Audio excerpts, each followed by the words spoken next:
I'm standing at about the point where Timothy McVeigh supposedly parked the truck bomb, the fuel oil fertilizer bomb that destroyed the Murrah building.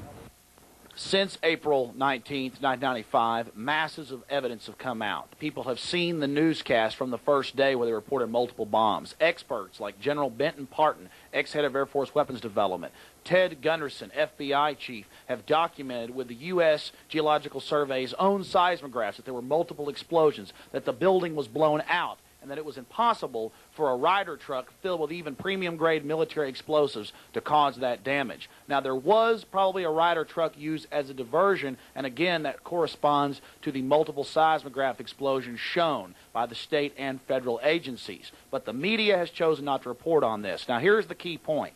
They told you about a big crater. Newsweek had to show you an illustration because they didn't have any video evidence. Well, here is the video evidence. A pile of rubble. The building was blown out.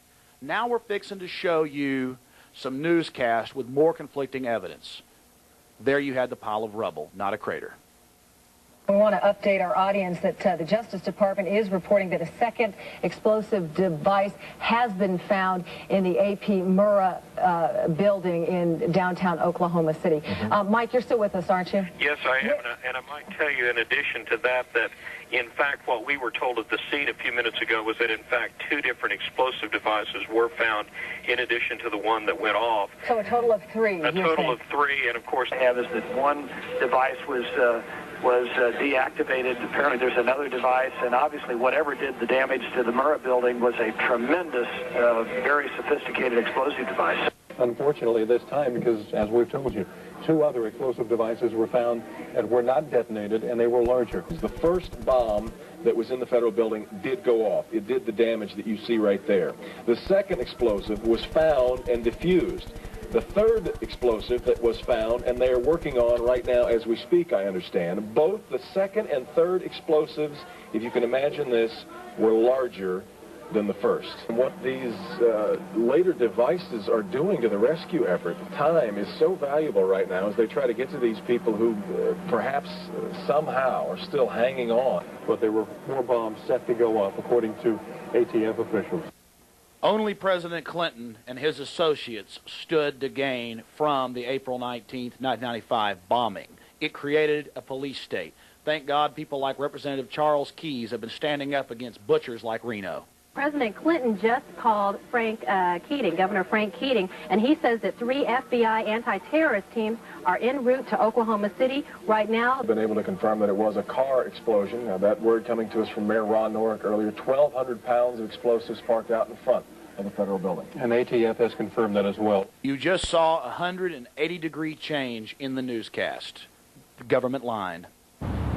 Here you see a building right across the street, barely even damaged. And then, as you turn towards the Alfred P. Murrah building right across the street, you see absolute devastation. And you can't really see what happened here because they hurriedly destroyed the building, the crime scene, as quickly as possible and kept independent examinators and examiners and experts out. So we'll never really have a true accounting of what happened here. All I'm calling for is a real investigation. And the people of Oklahoma City have been calling for an investigation. So you've got ex-military people, politicians, police chiefs, all across the board smell a huge, gigantic, stinking rat. And it doesn't matter to our government. They're just going to use our children as much as they can in those deaths to get as much gas mileage for big government and police state as they can possibly get. And I'm telling you something, that is flat wrong.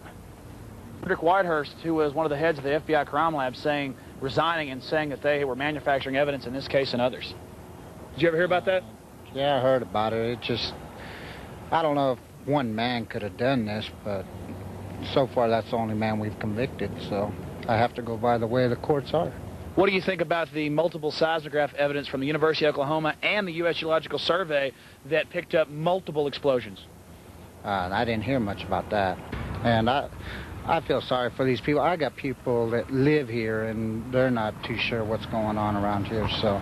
And I've just been asking people that look like they're knowledgeable. Y'all familiar with what happened in 1933 in Germany? The Reichstag? Y'all remember that? It happened to their Parliament building? Right, that's right. They blew that up. Hitler blew that up to get rid of or to make it look like it was the current government. Communist, yes. Or the communists. Yes, yeah. He wanted fear, he wanted some terrorism bills, and he got them. They didn't really get all the stuff they wanted here in America. Are you familiar with what Nero did in Rome? Yes, he burned it, and that's where we're going right now. We all right, gotta thanks go. a lot. Nice to meet you, Charles. So what's your opinion on what's going on in the government right now? You know, hey, it's just, you know, it's too big. Government is basically too big. Too big for us to be able to watch. You know, that's right. You know, they offering your business, my business, and everybody else's business. They tax you to death. That's definite, you know, and they also trying to tell, basically, you know, trying to run the state's business. Everybody else, you know, it's just, you know, just basically got too big. You know, fat get fatter, rich get richer. That's it. Charles? It definitely ain't us. Charles, how do you feel 2.5 years after the tragedy of what happened at the Alfred P. Murrah Federal Building? Oh, it's going to happen again. And who do you think was involved in that? Do you think it was McVeigh alone or with others, or do you think it was the government perhaps trying to scare us into submission? Oh, he wasn't alone, definite, you know, because can't no one or two guys pull that off by themselves, you know. And for government building to get blew up, you know they gonna know what's going on. You know, it's more than what it is, most definitely. It's also kind of funny that that building was so demolished, but one right across the street was barely even damaged. The only way that could happen is that they know the specifics and where to put the bomb at, you know. Real experts. That's right, you know, and hey, just like I said, he was an Army, you know, he's in the Army, so of course he's trained in military tactics. And you just think about it, you know, the way that building was bombed and blew up, and the way it went up was very professional. Oh yeah, most definitely. Do you think that there have been any unanswered questions about what's happened with the bombing? Do you think the media has done a good job or has tried to find out the truth? Yeah, I think the media have tried to, but you know, it's covered up. You know, it's covered up. What about, you know, y'all? You got to look at it. Just case in point, John Doe number 2. You know, they tell you don't even think about looking for him. Just forget about him. But you know, they just say. But you know. Did you live here, Charles, at the time of the bombing? I live here. I work right here in this building. I was at work. Did you feel it? Yeah, I thought this building was blowing up. How many is being engaged in? President Clinton bragged on Air Force One in 1996 to the press that he owed the revival of his presidency to the Oklahoma City bombing. General Parton, Ted Gunderson, Anthony Hilder, and many people with expertise in this area have documented what is happening. People like Jane Graham, who was a survivor inside the Murrah building, saw strange utility personnel placing packages against pillars in the lower areas of the building. We have photographs of the Ryder truck being loaded with fuel oil at Camp Grouper, and that is in northern Oklahoma. And you add this with the newscast before and then conflicting afterwards. You add this with Newsweek having to use a artist rendition to show you the 8-foot deep, 30-foot around crater. And then when you see the actual video evidence, it's a heap of rubble that's been blown out into the street, not in by a truck bomb. There were 2 explosions. The seismographs show that. And the only people that gained from this were those that are for federal power. That's the evidence, and it's irrefutable. And if that's not enough for you, Carol Howell, a confidential FBI informant, warned the FBI before the bombing that the Aryan Republican Army and Andre Strassmeyer were planning to bomb the building. Now see some evidence of concentration camp facilities being built in America under the guise of FEMA going back over 30 years, but it is accelerating. Colonel North, in your work at the NSC, were you not assigned at one time to work on plans for the continuity of government in the event of a major disaster? Mr. Chairman.